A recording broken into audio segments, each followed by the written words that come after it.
where he kind of reset himself and found himself to some degree, and found that he had differences with his father and Bentham. And some of those differences was he just couldn't buy this. There's no qualitative difference in pleasure. He saw there was a qualitative difference in pleasure. And for example, and this is where the problem really, the slippery slope starts with this. That is, if you have one kind of pleasure is higher than another, what do you think is typically going to be viewed as the higher pleasure? Intellectual pleasure or physical pleasures? Physical. Okay, you think physical pleasure gets rated higher? You think so? Okay. Well, I would beg to differ among the aristocracy that intellectual pleasures, What's the difference? intellectual pleasures, study, learning, reading, these kinds of things. Educational pleasures versus, going out and having a beer with your buddies. That kind of pleasure. You see what I'm saying? I was thinking of a totally different concept of pleasure. Okay.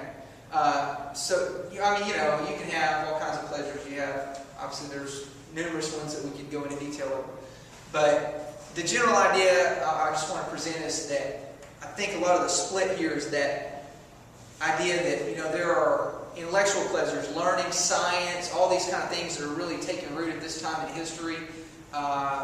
Those kind of pleasures would have been seen as more valuable as a whole in society to the aristocracy, to the elite, to the wealthy and the educated class. Okay, and so when he's emphasizing quality of pleasure, then there we have a big rift that's going to take place. So now, let me just simply ask you this question: if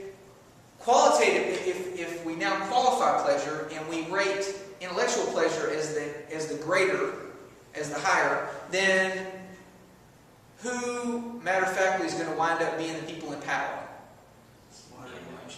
The intellectuals, right? Okay, exactly. But yet, who are the majority? The physical. The not educated folks, right? Because it used to be the education was a privilege, not a grant. Now it's just, about anybody can get an education. But Peter It used to be the privileged few.